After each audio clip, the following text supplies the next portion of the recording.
Aujourd'hui, les metteurs en marché me demandent du HVE, de la haute valeur environnementale. Depuis que je suis arrivé, on est en train de remettre tout en place pour améliorer les pratiques. On est en train de s'améliorer au niveau qualitatif. On est en train de s'améliorer par rapport à nos metteurs en marché, par rapport à la vente des vins. Tout ça passe par la haute valeur environnementale, avec ces aides de l'État, de la région, du département, de l'agence de l'eau. Donc moi je suis chargé de mission captage. Je travaille pour mettre en œuvre les politiques de l'agence de l'eau à l'échelle territoriale. J'ai travaillé avec Eric sur l'appel à projet 16.7 qui est cofinancé par la région et l'agence de l'eau. Il a pour objectif de permettre à la structure de travailler sur sa compétitivité économique et également sur la transition des pratiques agricoles vers des pratiques plus agroécologiques avec l'enjeu eau en enjeu central. Cette option 16.7, ça nous subventionne tout ce qui est structuration de la cave. Dans ce cadre-là, donc, il y a eu le label HVE qui a été proposé et qui est en train d'être mis en œuvre. On a fait un diagnostic en essayant d'identifier les enjeux du territoire.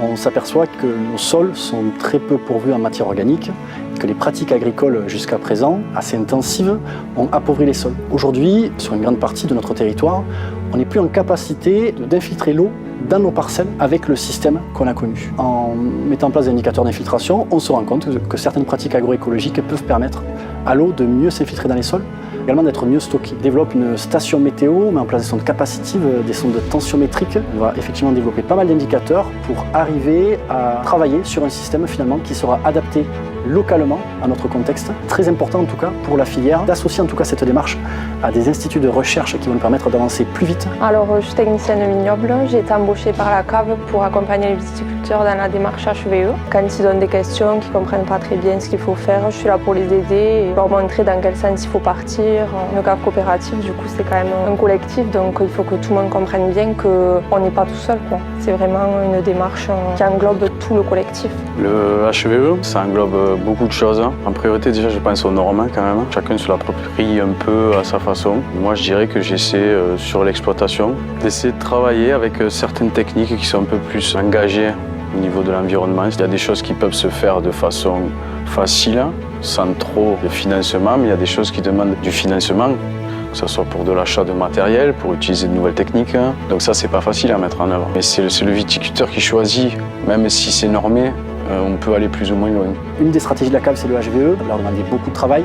Et en plus, on leur propose d'aller toujours plus loin, d'aller toujours plus vite avec les couverts végétaux. Ce que ça peut quand même leur permettre, c'est effectivement de pouvoir finalement mieux stocker les éléments. On sait qu'avec une stratégie de couvert végétal, on va finalement créer de l'énergie, de la photosynthèse. C'est quelque chose que le sol n'est pas capable de faire s'il est désherbé. Ils vont pouvoir structurer leur sol, créer des cavités d'air qui vont leur permettre de mieux infiltrer l'eau, mieux stocker l'eau. Et ça, clairement, l'eau, c'est l'enjeu de demain, quoi, pour tout le territoire. Mon objectif concernant les couverts végétaux, c'est vraiment sur certaines parcelles d'augmenter la matière organique de mon sol, parce qu'on a les sols qui sont très pauvres. C'est une autre méthode de travailler, c'est-à-dire qu'on laisse davantage la nature faire son travail. C'est bon pour l'écologie, c'est bon pour la vigne aussi, puisque ça amène aussi certains éléments à la vigne, et certains éléments organiques. En ce moment, pour les problèmes de climat que nous avons, ça permet aussi de maintenir une certaine humidité, ça permet aussi de revoir une certaine faune. Je pense qu'on était davantage dans une agriculture en général intensive,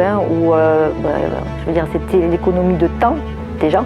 Donc passer beaucoup d'appareils qui en fait ont fait que on a tassé les sols. Je pense que là on est en train de changer maintenant parce qu'on nous sans arrêt maintenant on nous bassine entre guillemets avec tous ces problèmes écologiques et on s'aperçoit que on a travaillé en dépit du bon sens, quoi. Ça a été l'agriculture n'était pas raisonnée. Quand on connaît un petit peu l'état de notre sol, on s'aperçoit qu'effectivement il y a beaucoup de choses à faire. Et essayer de revenir à quelque chose de beaucoup plus naturel pour faire revenir en fait toute cette biodiversité qu'on n'a plus, quoi. Personnellement, ça enrichit mes terres. J'ai de biodiversité au niveau des terres. J'ai des vers de terre que je n'avais plus. J'ai des abeilles que je ne voyais plus. Économiquement, ça m'apporte que je ne mets moins d'engrais. Financièrement, je m'y retrouve parce que je fais un apport d'organique mais qui est moindre par rapport à ce que je faisais. Parce que j'ai un sol qui est beaucoup plus riche, qui est plus souple, j'ai une végétation et un bois qui est beaucoup meilleur. Disons qu'on a tendance toujours un peu à opposer l'agriculture avec l'écologie, ce qui est une erreur fondamental en fait. On ne peut pas opposer les deux, on est obligé d'allier les deux. Il ne faut pas que ça soit punitif. Nous, on est là pour essayer de nouvelles choses, ce qui prend du temps sur les investissements, s'organiser, financer, se mettre à faire de nouvelles techniques. L'environnement, c'est l'ADN de l'agriculture. La plupart des viticulteurs, ils se disent, une herbe dans la vigne, c'est de l'eau que j'ai en moins. Ils n'ont pas compris qu'un sol aéré était meilleur qu'un sol sec. On leur montre que c'est nous qu'on est dans le vrai. Le problème pour nous, c'est que ça ne doit pas de l'inconvénient au niveau de la paperasse. Mais bon, la société est ainsi faite, donc il faut qu'on y aille. On ne peut pas ramer en contre-courant, c'est pas possible. L'administration veut souvent aller vite, on est sur des phases qui sont plus longues à mettre en place. Donc il y a un peu ce décalage-là. On s'est fixé des objectifs. L'idée de ces groupes, c'est de pouvoir diffuser des pratiques agricoles qui permettent de travailler plus durablement. Pour ça, on met en place des indicateurs qui nous permettent de mieux connaître si des services, ou des disservices en tout cas, sont entraînés par les couverts végétaux. Moi, je pense qu'il est temps que l'ensemble de la filière essaye de sortir de ce système un peu intensif, où on parlait uniquement de rendement. C'est un système qui n'est pas durable. Qu'est-ce qu'on veut laisser aux générations futures? Et puis même le viticulteur, est-ce qu'il pense vraiment que ces pratiques actuelles vont lui permettre d'avoir un rendement pérenne? La viticulture est en difficulté. Nous passons depuis 3 ans des moments très difficiles où on a besoin de travailler en commun. Certainement, avant, on avait détruit la nature et là, on veut reconstruire.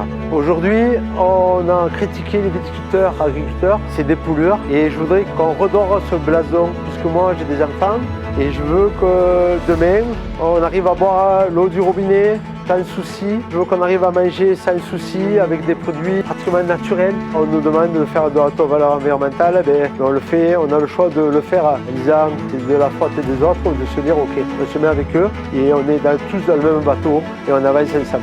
Je trouve que c'est une démarche intéressante qui tend vers une agriculture plus raisonnée, donc qui protège nos écosystèmes. C'est un avenir plus écologique. C'est très compliqué de parler de l'avenir, mais si on prend ce tournant important, je pense qu'on peut avancer ensemble. Oui, on essaye d'œuvrer pour la viticulture, pour l'agriculture en général de demain. Regardez, j'ai 63 ans, je suis heureux quand je suis dans mes vignes.